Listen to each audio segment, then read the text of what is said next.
¿Alguna vez te has preguntado por qué después de años de sanciones, discursos vacíos, Estados Unidos decidió actuar ahora de golpe contra Maduro? Y en este momento.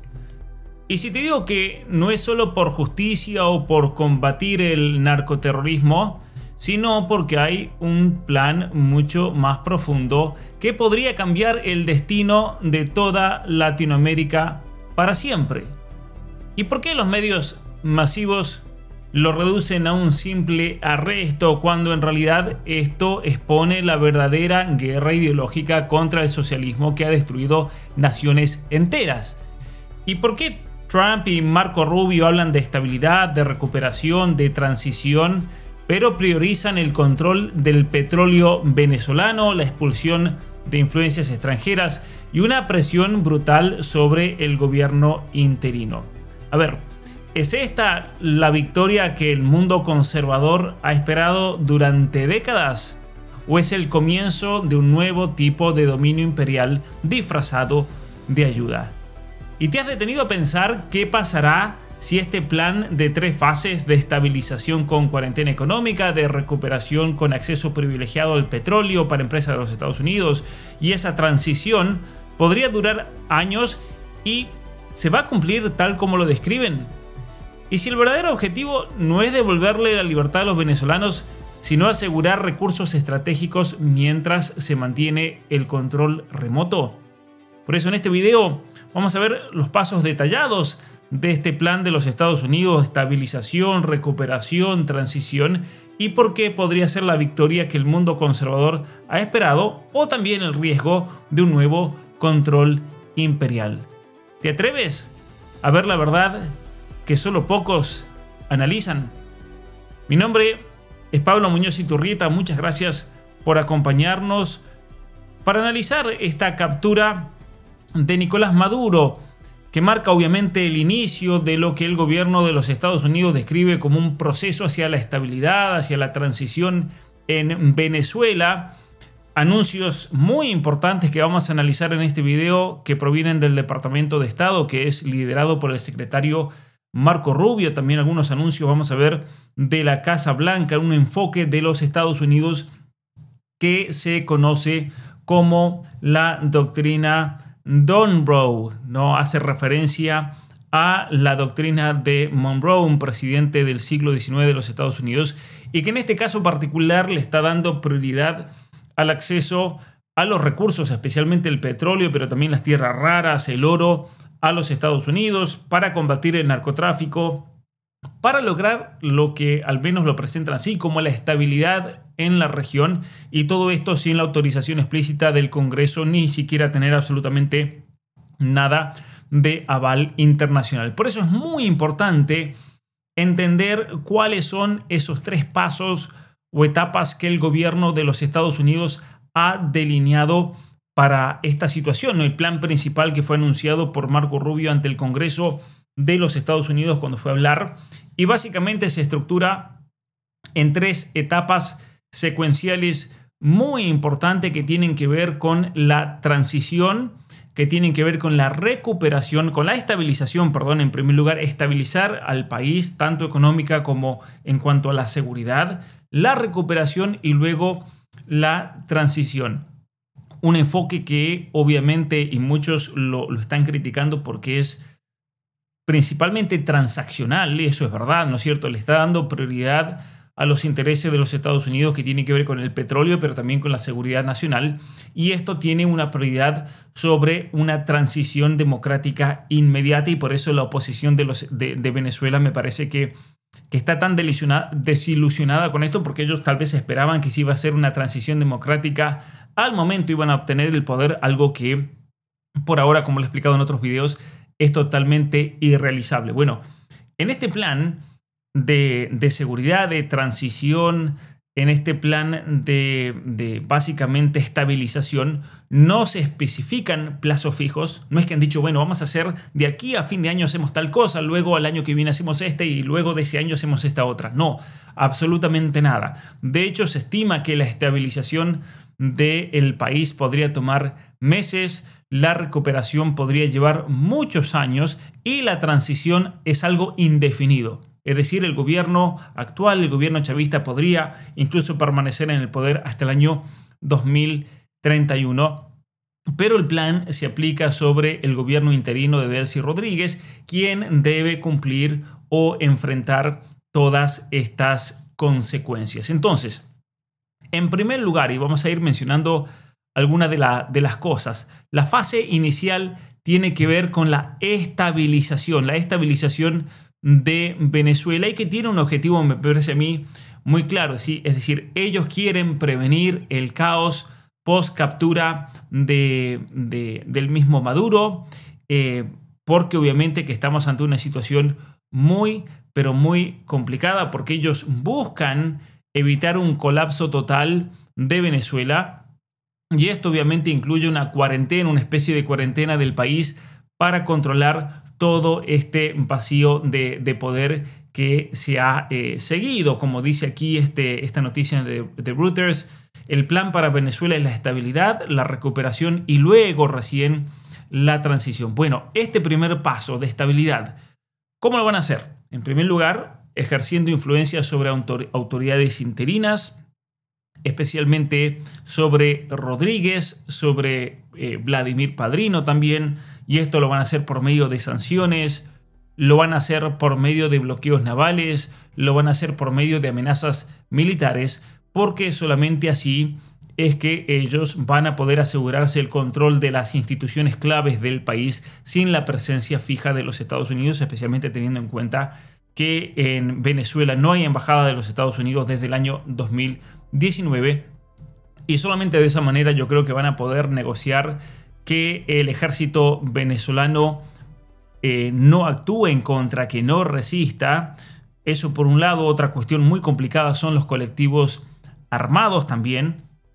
¿Quién los va a controlar? ¿Quién realmente los va a poder manejar? Es algo que está por verse, porque por ejemplo en este momento, mientras estoy haciendo el video, salió un mensaje del gobierno de los Estados Unidos pidiendo a todos los ciudadanos que viven en el país o se encuentran en el país que abandonen inmediatamente, porque los colectivos armados están yendo detrás de todos los ciudadanos que viven en el país, y que tengan especial cuidado al momento de dirigirse hacia el aeropuerto. Bueno, parte de las concesiones y del trabajo que están haciendo en este momento incluye, como ya lo hemos visto en otro video, la liberación inicial de presos políticos, amnistías parciales también para fomentar la cooperación, y es ahí donde vamos a ver un trabajo, me parece, muy intenso en los próximos meses, especialmente por parte de Marco Rubio, por parte del secretario de Guerra o de Defensa, pero ahora le llaman de Guerra, Peter Hegseth, y el mismísimo Trump, que van a estar muy involucrados y especialmente ordenando más operaciones navales si es necesario para lo que ellos llaman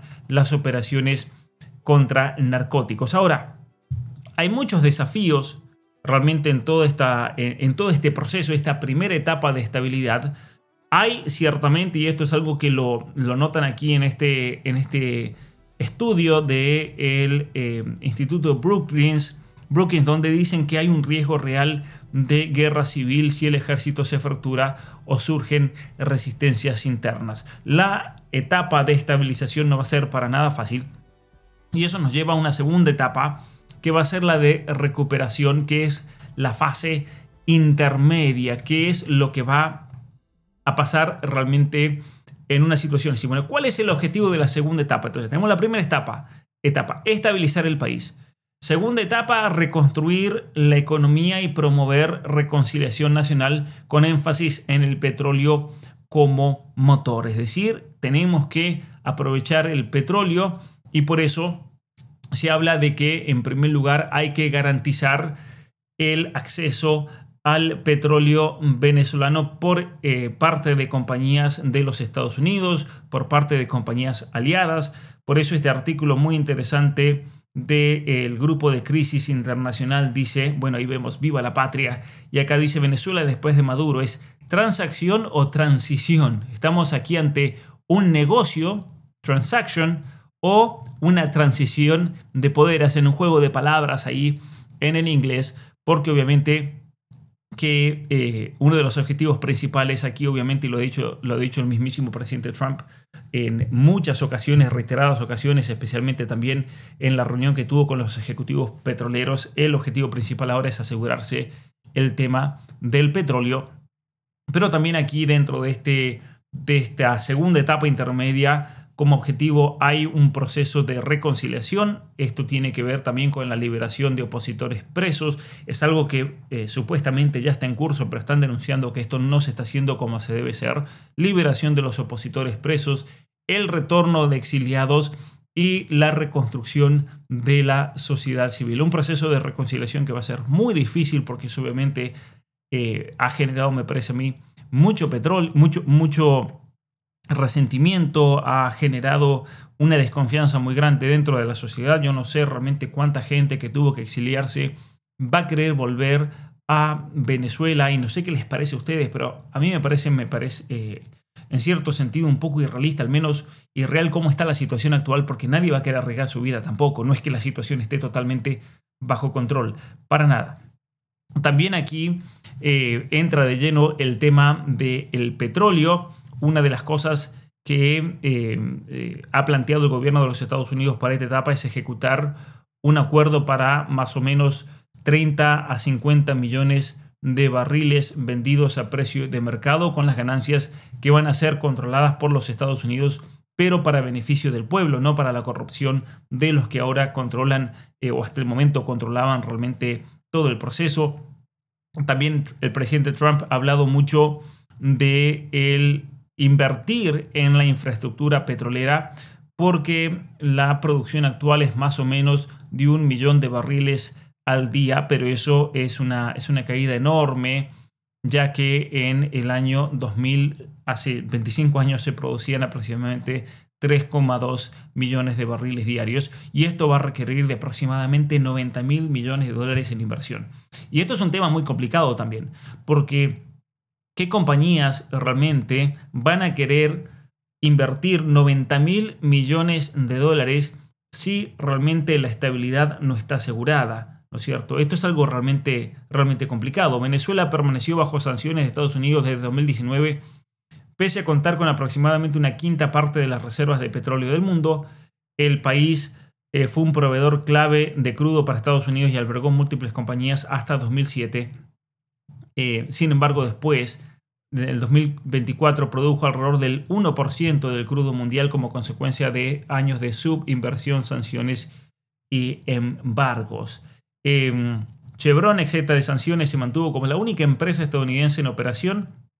El segundo mayor productor de petróleo de Estados Unidos presentó 25% de la producción del país e importó más de 120.000 barriles diarios de crudo venezolano a Estados Unidos en diciembre, según datos de Bloomberg. Bueno, una compañía que está presente desde el año 1920 dentro del país. Y ahí es donde obviamente vamos a ver, me parece, una involucración muy grande por parte de compañías petroleras, de Chevron, que tiene licencias extendidas, pero vamos a ver también aquí una presencia muy grande, al menos como se lo está planteando hoy, del Fondo Monetario Internacional para paquetes de ayuda. Se están hablando de más o menos 50.000 millones de dólares para la estabilización económica, y también yo creo que Delcy Rodríguez y su entorno, al menos en este gobierno interino, van a tener que liberalizar leyes petroleras con la condición de que se levanten sanciones parciales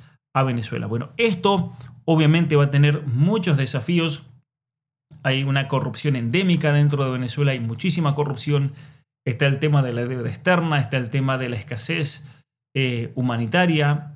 Hay más o menos 8 millones de personas en una situación de pobreza muy grande en este momento dentro de Venezuela, además de todos los 8 millones que tuvieron que salir del país. Está el tema de que, y todos los que son expertos y que saben cuestiones de petróleo, he tenido la oportunidad de preguntarles a varios conocidos míos que son ingenieros petroleros, y todos me han dicho lo mismo. El problema con el petróleo, o el crudo, llamémosle el crudo venezolano, es que es muy pesado, es muy ácido. Eso limita los mercados para el refinamiento y por lo tanto no es tan atractivo. Sí, por más que tengan el 25% de la reserva del mundo, no es que sea tan fácil el poder refinarlo. Entonces eso genera toda una serie de problemas bastante interesantes. Y luego tenemos, hablamos de estabilidad, de recuperación y luego la transición, que es la fase final, la tercera fase de este plan de cambio de Estados Unidos para Venezuela. ¿Cuál es el objetivo de esta tercera etapa? El supervisar el paso a un nuevo gobierno democrático donde los venezolanos sean los responsables finales. Ahora, mucha gente esperaba que esto se iba a dar de manera inmediata y esto es algo totalmente indefinido. Como yo les decía recién, puede que se realice en tal vez un año, puede que se realice recién en el año 2031. Es un proceso de transición muy difícil porque antes se tiene que dar el proceso tanto de estabilización como el de recuperación. Así que hasta que no se den, al menos como lo han planteado desde el gobierno de los Estados Unidos, y esto es muy importante, hasta que no se dé el proceso de estabilización y el proceso de recuperación económica, lo cual también incluye el proceso de reconciliación, esta tercera etapa no se va a dar. No se va a dar. Al menos nosotros tenemos que regirnos por estos anuncios oficiales. A mí me parece que cualquier persona que ya esté anunciando que va a volver María Corina y que va a ser la presidenta de Venezuela en 3 semanas está mintiendo. Está mintiendo, al menos no tiene ningún fundamento para decirlo. ¿Por qué? Porque para lograrse esto, este objetivo, que es restaurar el Estado de Derecho, respetar el orden constitucional, algunos están hablando de que se tiene que hacer incluso en la nueva Constitución, que hay que fortalecer las instituciones democráticas, que en este momento de democráticas no tienen absolutamente nada. Yo creo que esto va a llevar un proceso muy largo.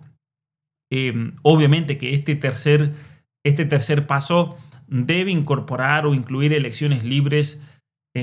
Algunos dicen, bueno, deben estar basadas en las elecciones del 2024, que se reconozca la victoria opositora, pero en ese caso podríamos decir, bueno, pero Edmundo ciertamente que fue el candidato, pero quien iba a ser realmente la candidata era María Corina Machado. Entonces, ¿se la pone a María Corina Machado?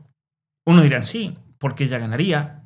Otros dicen no, pero ella no ganó en realidad porque ella no compitió, fue Edmundo. Y Edmundo se está alineando con muchos jugadores del mundo socialista hoy en día, especialmente con Pedro Sánchez.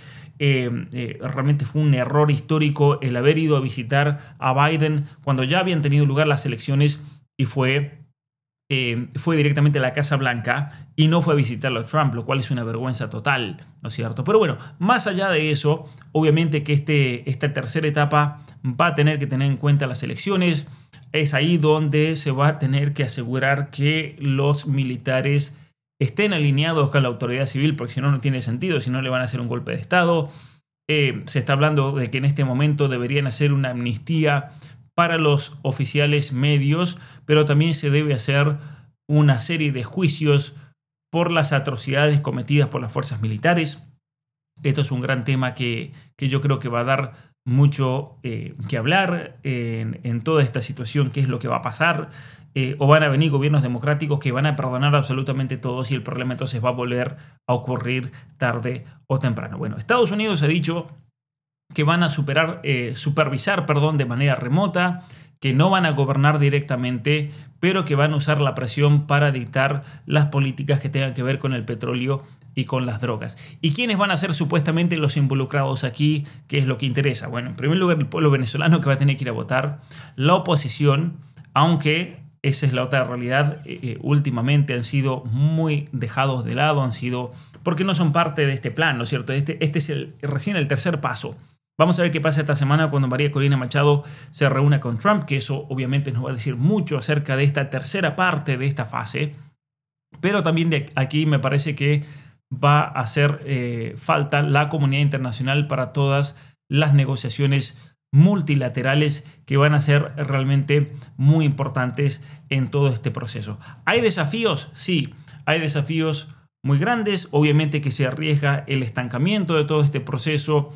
También hay contradicciones entre la visión de Trump, que quiere ver a Venezuela como un protectorado petrolero, mientras que Marco Rubio busca una influencia directa. J.D. Vance no quiere una intervención militar, no quiere una intervención ni que se vea como cambio de régimen después de lo que ocurrió, recordemos, en Irak, en lo que ocurrió en Afganistán, de lo cual él mismo fue parte de las Fuerzas Armadas de los Estados Unidos en Irak. Y recordemos que posiblemente el ticket presidencial para el 2028 incorpore tanto a J.D. Vance como a Marco Rubio. Por lo tanto, yo creo que Trump va a tener que escuchar mucho lo que ellos tengan para decir, porque ellos van a ser los que van a seguir en el poder, básicamente. Entonces, yo creo que sin un apoyo genuino a procesos dentro de Venezuela y del pueblo venezolano, esto podría perpetuar instituciones fallidas y grupos criminales dentro del país, y esto es lo que hay que evitar, obviamente, a toda costa. El presidente Trump, más o menos para ilustrar un poco lo que les dije recién, que él tiene un interés más petrolero, él dice: acabo de ser informado de que Venezuela va a comprar únicamente productos fabricados en los Estados Unidos con el dinero que reciba de nuestro nuevo acuerdo petrolero. Esto es muy interesante porque este es un mecanismo que hace Estados Unidos para fortalecer el dólar. Es decir, ellos compran petróleo a un país, pero con la condición de que ese dólar que va vuelva a entrar por medio de, ya sea infraestructura, como hicieron con Irak, ya sea por medio de desarrollo, ya sea por medio de la construcción, por ejemplo, de grandes represas y comprando armamento de los Estados Unidos o el mecanismo que sea. Pero Estados Unidos siempre ha tenido ese problema, que compra petróleo a países, por ejemplo, de Medio Oriente, pero se tiene que asegurar de que esos dólares vuelvan a los Estados Unidos, y ahí es un negocio doble. Entonces, estas compras, dice aquí el presidente Trump, incluirán, entre otras cosas, productos agrícolas de los Estados Unidos, dispositivos médicos, equipos para mejorar la red eléctrica y las instalaciones eléctricas de Venezuela. En otras palabras, Venezuela se compromete a hacer negocios con los Estados Unidos como su socio principal. Miren qué interesante que es esto, porque él está ordenando como condición que tienen que comprarle todo a Estados Unidos, pero él lo presenta como, bueno, Venezuela entonces se compromete, ellos son los que quieren hacer negocios con nosotros como su socio principal, cuando en realidad sabemos que esto no es así. Pero bueno, así lo tiene que decir. Dice: una decisión acertada, muy sabia, positiva para los pueblos de Venezuela y Estados Unidos. Gracias por su atención en este asunto. Bueno, muy interesante realmente. Aquí hay mucho para hablar, pero nuevamente volvemos a ese tema. Cómo Estados Unidos invierte dinero, cómo Estados Unidos compra petróleo, por ejemplo, en este caso a Venezuela, pero Trump se asegura de que todo, absolutamente todo ese dinero vuelva hacia los Estados Unidos por medio de una regla por la cual se obliga, o sea, libre comercio. Ya saben dónde quedó el libre comercio, donde se obliga que todo debe ser establecido, comprado, transaccionado por medio de los mismos Estados Unidos. Ahora, ¿qué implicaciones hay al respecto? ¿Qué críticas se han escuchado? ¿Cuál va a ser la participación internacional detrás de todo este proceso? Me parece que en cuanto a las implicaciones, obviamente que todas estas acciones abren la puerta para una transición a un nuevo gobierno, a una democracia, pero hay que tener en cuenta que pone las transacciones, pone los negocios, como decía este artículo, por encima realmente de la transición genuina. Pone la lucha contra la droga, pone el tema del petróleo por encima de esto, que obviamente podría estabilizar económicamente al país, pero esto tiene riesgos como la inestabilidad de la región.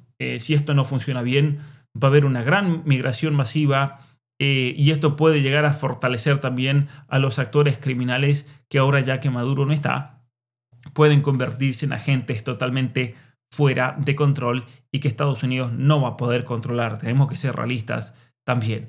Han habido muchas críticas también, y esto lo voy a mencionar en otro video, pero ha habido muchas críticas a la violación de la soberanía de Venezuela, al haber violado el derecho internacional, al haberlo hecho sin aliados regionales. De hecho, el ataque fue condenado por la ONU.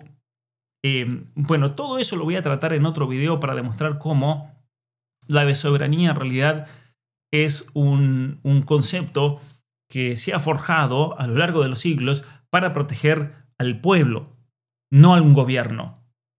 No un gobierno. La soberanía de Venezuela no tiene nada que ver con la seguridad personal de Maduro. Se viola la soberanía de Venezuela cuando se atentan contra los derechos humanos del pueblo venezolano. Entonces, si hay alguien que violó la soberanía misma de Venezuela, fue el chavismo. Pero no más allá de eso, lo voy a profundizar en otro video.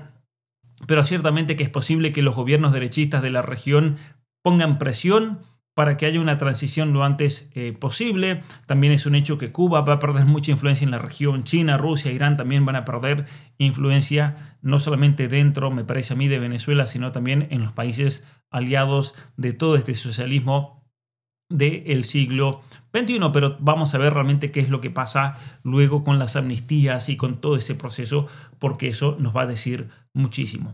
Ahora, hay un artículo que quiero hacer una reflexión. Es un artículo bastante largo escrito por Christopher Hernández Roy, que es parte de este programa del Centro para Estudios Internacionales y Estratégicos, que habla acerca de ¿qué es lo que estamos viendo aquí? ¿Qué tipo de estrategia es? ¿Es un cambio de régimen o simplemente es un management del régimen? Lo vamos a manejar simplemente. Es algo muy interesante porque yo creo que los acontecimientos de la captura de Maduro han marcado obviamente un punto de inflexión decisivo dentro de toda esta crisis política dentro de Venezuela y el enfoque de los Estados Unidos con respecto a lo que se llama la diplomacia coercitiva dentro del hemisferio occidental, que es algo que lo había tratado ya en otro video cuando hablamos de la estrategia de seguridad nacional de los Estados Unidos, donde Trump presenta una nueva doctrina Monroe, que iban a usar de la coerción, ya sea económica, ya sea militar, y es el primer ejemplo, al menos, de ataque militar en la región que hemos visto de todo ese plan de estrategia, que fue el que se ejecutó para capturar a Maduro y su esposa en el fin de semana pasado. Ahora, Donald Trump, él ha anunciado que Estados Unidos va a dirigir a Venezuela. Es algo que luego fue aclarado por el secretario de Estado Marco Rubio, en el sentido en que vamos a dirigir la política de Venezuela. Cuando fue la conferencia de prensa, ustedes recordarán que Trump dio a entender como que Estados Unidos iba a estar a cargo y que nosotros íbamos a poner una persona que iba a estar a cargo, físicamente a cargo de todo el país. Pero ciertamente que aquí vemos un alejamiento, me parece a mí, deliberado de esa idea de un cambio de régimen centrado en la democracia hacia un modelo basado en la obtención de concesiones económicas, de seguridad, de geopolítica, mediante ya sea la acción militar o la diplomacia de los cañones. ¿Qué quiero decir con esto y qué es lo que me parece el autor expresa aquí?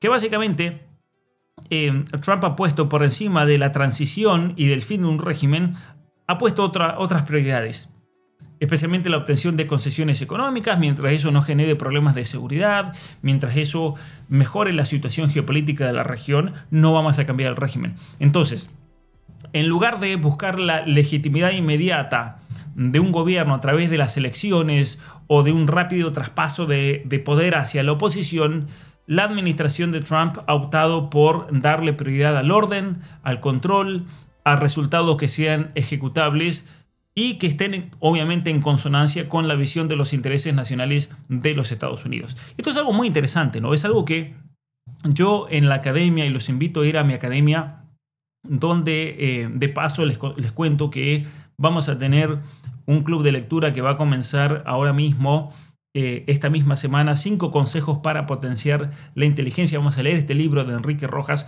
pero lo que le quería comentar aquí es básicamente la geopolítica y cómo el elemento fundamental de la geopolítica son los intereses. Los estados se mueven por sus propios intereses y exactamente eso es lo que está haciendo Trump aquí. Está poniendo todo al servicio de los intereses de los Estados Unidos. Entonces, hay otro tema también que es muy preocupante aquí, y es que si realmente esa estrategia va a conducir a una transición o va a conducir a la continuidad del régimen. Porque decía recién, a ver, lo de la transición, la tercera etapa, ese tercer paso que mencionábamos recién, no sabemos cuándo se va a dar, es algo indefinido, es algo totalmente indefinido. Entonces, se puede dar en un año como se puede dar en 4 años, como no se puede llegar a dar. ¿No es cierto?, la elección de un nuevo líder para el país. De hecho, me parece a mí que la declaración de Trump de que Estados Unidos iba a gobernar Venezuela fue algo provocativo y fue deliberado, lo hizo a propósito, porque eso causó obviamente mucha consternación sobre el verdadero significado, qué era lo que significaba, y es ahí cuando Marco Rubio tuvo que salir adelante y proporcionar algunas aclaraciones de que no, que simplemente nosotros vamos a controlar la política de Venezuela, pero no vamos a realizar ningún tipo de ocupación formal o una administración directa del territorio venezolano, sino que simplemente vamos a dictar las políticas que más nos importan a nosotros, a nuestros intereses, a los intereses económicos, a la seguridad, y vamos a hacer cumplir esos resultados mediante ya sea la influencia coercitiva, sea económica o sea militar. Es decir, y en términos prácticos esto me parece muy importante remarcarlo. Yo creo que hay básicamente, aparte de esos 3 pasos, ¿no es cierto?, tres fases de ese plan, hay 4 pilares fundamentales que tenemos que entender aquí. En primer lugar, que tiene que ver con la seguridad, ¿no? El Estado venezolano debe reducir significativamente su participación en redes criminales, debe frenar la exportación de inestabilidad a través del crimen organizado y la migración, deben controlar la situación. Entonces, seguridad para la región. Luego, en segundo lugar, debe haber un reajuste económico, porque el sector petrolero de Venezuela debe reabrirse a las empresas de los Estados Unidos más allá de Chevron, especialmente para restaurar así la capacidad de producción y garantizando al mismo tiempo que los ingresos fluyan tanto a Estados Unidos como a Venezuela, y obviamente que dentro de esto se va a prohibir el flujo de petróleo a algunos adversarios de los Estados Unidos, especialmente en el caso de Cuba. Con respecto a China no lo sabemos porque Trump ha dicho de que si ellos quieren comprar, obviamente que lo van a tener. Entonces, el reajuste económico, y luego, en tercer lugar, el tercer pilar es una reorientación geopolítica, es decir, Caracas, Venezuela, debe reducir la cooperación con los adversarios de los Estados Unidos, sea China, sea Rusia, sea Irán, sea Cuba, y van a tener que dejar de servir de plataforma permisiva para la influencia de esos países dentro de la región. En cuarto lugar, el cuarto me parece elemento aquí que queda muy claro de lo que ha dicho Marco Rubio es la continuidad condicional. Es decir, vamos a continuar con la estructura chavista siempre y tanto ellos cumplan todas estas condiciones. Entonces, vamos a tolerar la continuidad, pero al menos por el momento está supeditada a todas las condiciones que hemos puesto. Entonces, lo interesante es que no se trata... lo interesante es que no se trata aquí de un cambio de régimen como tal. Quien sea que diga en este momento hay un cambio de régimen está mintiendo o no sabe analizar realmente la situación, porque al menos no es como se concibe tradicionalmente, ¿no? Se trata en realidad de una gestión del régimen. Entonces cambiamos de un cambio de régimen, pasamos de un cambio de régimen a una gestión del régimen. Esa es la estrategia. Una gestión del régimen. Es lo que anota aquí en este comentario Christopher Hernández Roy, que me parece muy acertado realmente. Estamos ante una gestión del régimen, un intento de remodelar el comportamiento sin derrumbar el sistema que lo produce. No podemos derrumbar ese sistema porque se acaba todo. Entonces sí, detuvieron a Nicolás Maduro, detuvieron a su esposa, pero otras figuras importantes del régimen, especialmente el ministro del Interior, Diosdado Cabello, el ministro de Defensa, Vladimir Padrino López, han quedado impunes a pesar de que Diosdado Cabello, por ejemplo, había sido mencionado en la acusación original de los Estados Unidos contra Maduro y su esposa, y de hecho a Vladimir Padrino lo han mencionado en otra acusación separada de los Estados Unidos también por tráfico de droga. Entonces, ¿qué será que se olvidaron? No se trata de un descuido de esto, sino que yo creo que es una decisión consciente realmente del gobierno de los Estados Unidos, como lo explicaba en otro video, para preservar el equilibrio interno de ese régimen y evitar provocar un vacío de liderazgo que obviamente terminaría destruyendo el primer objetivo de este plan, que tiene que ver con la estabilidad, ¿no? Especialmente, yo creo que aquí se asoma profundamente el tema de Irak. Yo creo que esta estrategia está siendo profundamente influenciada por Irak. De hecho, a mí me parece obvio que la administración del presidente Trump han llegado a la conclusión de que decapitar a toda una cúpula dirigente de Venezuela sí o sí requeriría de una invasión terrestre, de una presencia militar prolongada, lo cual obviamente iría totalmente en contra de lo que Trump mismo había prometido en la campaña, y eso además supondría un riesgo de fragmentación dentro de las Fuerzas Armadas y obviamente provocaría una competencia violenta entre las facciones criminales y políticas dentro de Venezuela. Eso sería ya una guerra total. Entonces, no hay manera de que eso se pueda hacer. La otra cuestión tiene que ver con el modelo que ofrece, por ejemplo, la operación Causa Justa, lo que fue la invasión de Panamá en 1989 para derrocar al general Manuel Noriega, que al igual que Maduro, obviamente interfería en las elecciones, estaba acusado de tráfico de drogas, pero eso también lo descartaron porque se calcula que se necesitaban más o menos 26.000 a 30.000 soldados de los Estados Unidos en el terreno, y por eso obviamente no era viable realmente hacer algo así, porque de hacerse eso y hacer una transición inmediata a figuras como Edmundo González o darle poder a María Corina Machado sin control de los Estados Unidos sobre el terreno era algo totalmente irrealista. Era imposible que esto realmente se dé, y obviamente que iban a tener unas dificultades gigantescas para liderar el gobierno, para poder controlar el ejército, obviamente que ahora está y sigue en control de los partidarios de Chávez, y eso obviamente podría haber generado un problema mucho mayor. Entonces, ¿qué es lo que ha hecho el gobierno de los Estados Unidos? Ellos han apostado a apoyar la vicepresidente, que ahora es la presidente de Venezuela, Delcy Rodríguez, donde le están obligando al menos a ella a asumir un papel central, un papel casi insostenible, pero como presidente en funciones de facto, como la principal responsable de las decisiones económicas, ella al menos en este momento les está ofreciendo algún tipo de continuidad a los Estados Unidos, y es alguien con, al menos parece que así lo ven tanto Trump como el mismísimo Marco Rubio, al menos con algunos comentarios que ellos han dicho, al menos con ella pueden razonar. Entonces, mientras con ella puedan razonar y mientras que ella los escuche y ella obedezca lo que le están pidiendo, y especialmente que ofrezca resultados que van en contra de los fundamentos ideológicos del chavismo, va a ir todo bien. ¿Y cuáles son esos resultados que ellos quieren ver? Que quieren ver que van totalmente en contra de lo que hacía el chavismo. Primero, la reincorporación de las empresas petroleras de los Estados Unidos, que se distancien de los aliados internacionales, que son fundamentos que ella comparte profundamente como hija de un guerrillero marxista. Entonces, ¿cómo decirle a la hija de un guerrillero marxista que tiene que desafectarse completamente, separarse completamente de dos pilares fundamentales de su gobierno? Vamos a ver realmente cómo lo hace.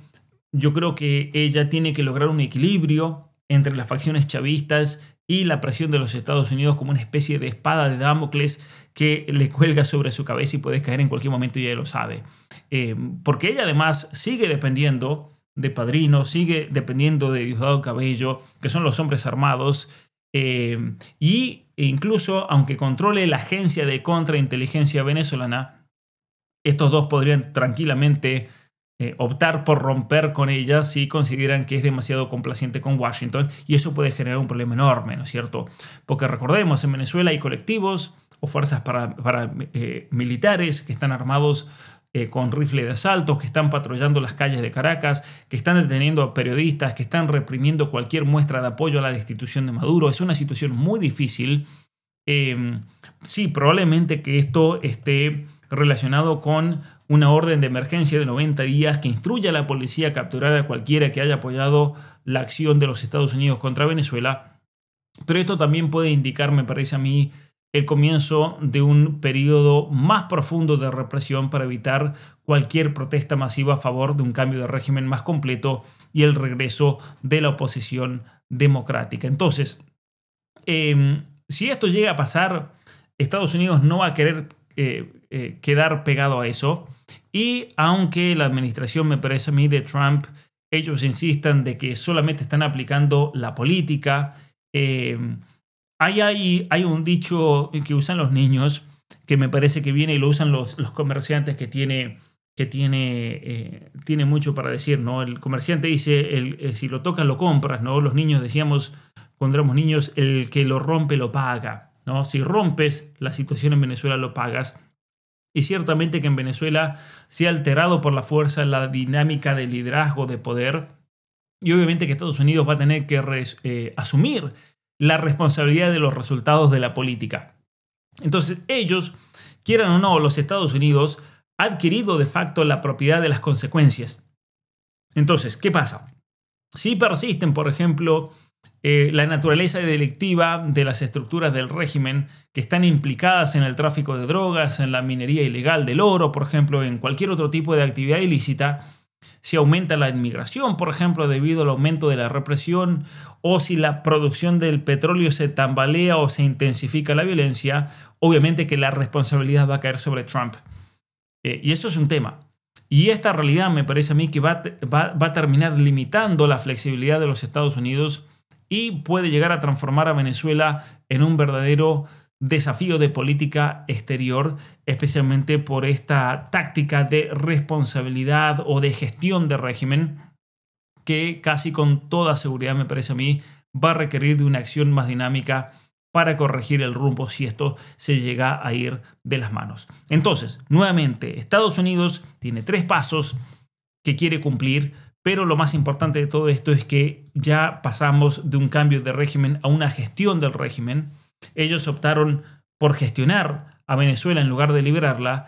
Ellos han optado por coaccionar los resultados en lugar de cultivar la legitimidad de un gobierno. Y esto, obviamente, esta estrategia puede darle beneficios a corto plazo en materia de seguridad, en materia de control de la migración, de acceso a la energía, de acceso al petróleo.